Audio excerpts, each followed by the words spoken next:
book lovers, Victoria here and you're watching My Books and Me. As promised, today I'm going to be doing my wrap up and TBR video. Usually I separate them, but because I didn't read much this month, I am putting them together. So this month I finished a grand total of 1 book, and that was at the start of the month. And like I said, I've been in a bit of a reading slump for the start of this year, and especially after the book that I read, so I hopefully can get out of it, especially because I am back at university now by the time this video goes up, so I have to read a lot for university, so I have to pull myself out of it. So the 1 book that I finished this month was a phenomenal book, so I'm glad I read it, and that was Glass Sword by Victoria Aveyard. I managed to finish this just before it was released, and it was amazing. Absolutely amazing. I gave it 5 out of 5 stars. It was phenomenal. I thought it was very on par with the first book. Maybe it even excelled it.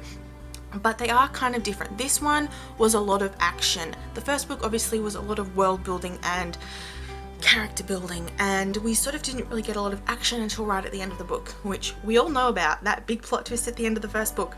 Anyway, this one, the action picked up straight away. We pick up straight after the first book. I don't really want to reveal too much about what actually happens in this book, but it is essentially Mare and Cal and the Scarlet Guard, or a couple of members of the Scarlet Guard, going across the country to find the other New Bloods. I kind of feel like it's kind of like in Harry Potter when they go looking for the Horcruxes, you know, that whole section of camping in the book. That's kind of what this is, but it is a lot more action filled. It is intense in some points. There are a lot of plot twists in here. There is another major plot twist at the end of the book, and it ended on a part that it's just everything is kind of up in the air. And I can't believe we have to wait another year for the next book. But it was a phenomenal read. I highly recommend it. If you loved Red Queen, you're gonna love this book. If you were kind of about Red Queen, this will probably redeem the series for you. It was just amazing. If you kind of didn't really like Red Queen, I still kind of would recommend reading this one, because it, like I said, it is a lot more action packed. A lot of stuff is happening, and it is just, I loved it so much. And I can't believe now we have to wait a whole year for the next book, because let's face it, the next book's going to come out in February next year, and that's just a really long wait, because when you get to the end of this book, you will know it is just intense. It's just thinking about it now, I really want to read it again. This is the reason why I'm in a bit of a reading slump, because it was so amazing. So yeah.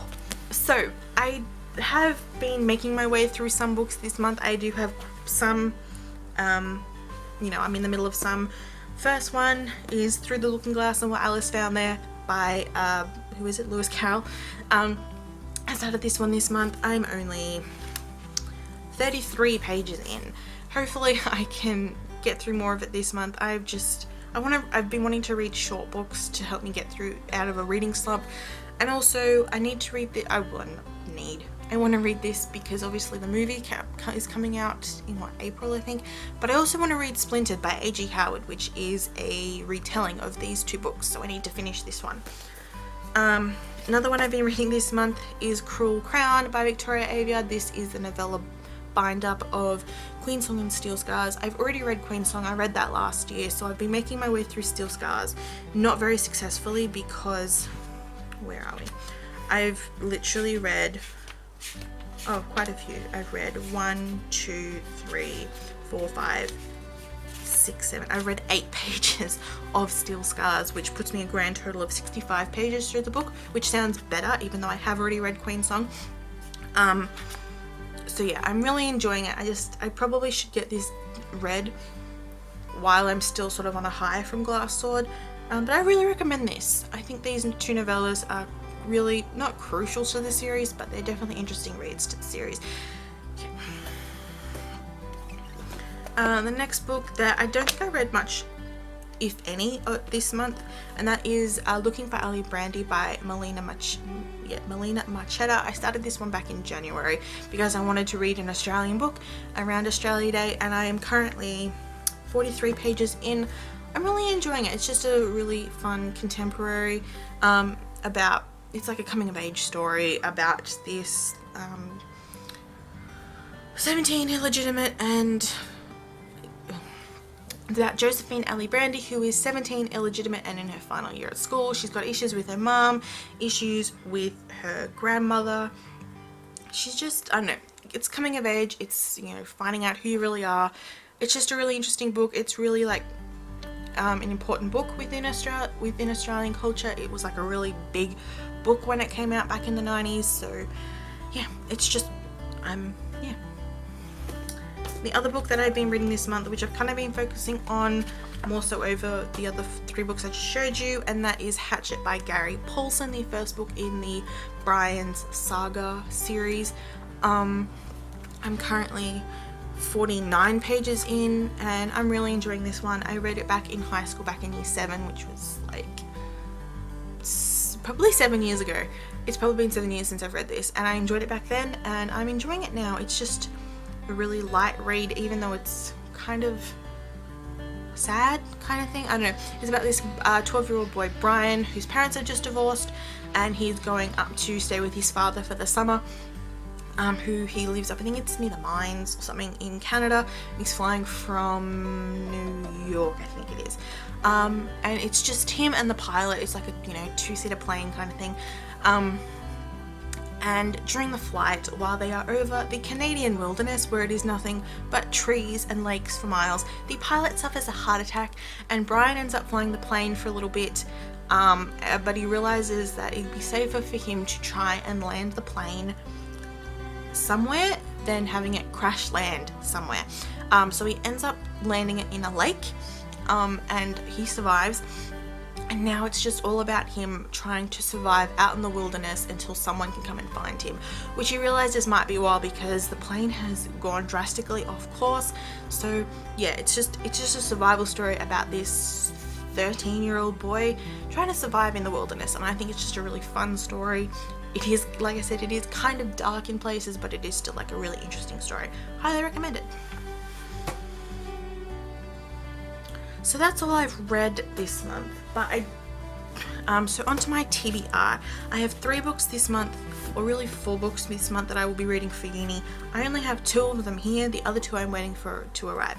So the first one is Romance of the Forest by Anne Radcliffe. This is the first book I need to read for my my English subject this month. Like I said, don't have it, so here's a beautiful picture of it.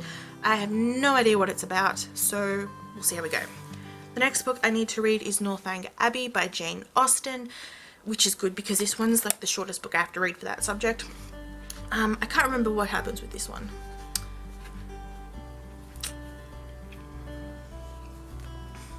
So it's about Catherine Morland, who is invited to stay at her new friend's grand house, Northanger Abbey. With its mysterious suite of sealed-off rooms, her melodramatic imagination threatens to run away with her. As comic misunderstandings ensue, she comes to understand the gap between fantasy, unreality, false friends, and true feeling. So I've wanted to read this one. This is the only Jane Austen book that I own at the moment, and it's the one that I picked that I was going to read first whenever I got around to it. So I'm actually really happy that this is the book I have to read. So very keen for this one. The next one I mentioned in my haul yesterday, and that is Jane Eyre by Charlotte Bronte. Again, I don't actually know anything about this book. It is a story of a defiant, fiercely intelligent woman who refuses to accept her appointed place in society and instead finds love on her own terms. Has become famous as one of the greatest, and this book has obviously become famous as one of the greatest romance stories ever written, but it is also a brooding gothic mystery, a profound depiction of character, and a transformative work of imagination. So yeah, I have to read this one at the end of the month, so hopefully I can get it. I need to read this one at the start of April, so hopefully I can have it started by the end of the month. The other book is a actual textbook that I need to start making my way through this month, and that is Global Politics by Andrew Haywood. Here it is. Again, I will talk about my university reads a little bit more in depth in my university reads video, which I'll hopefully have up next week if the other 4 books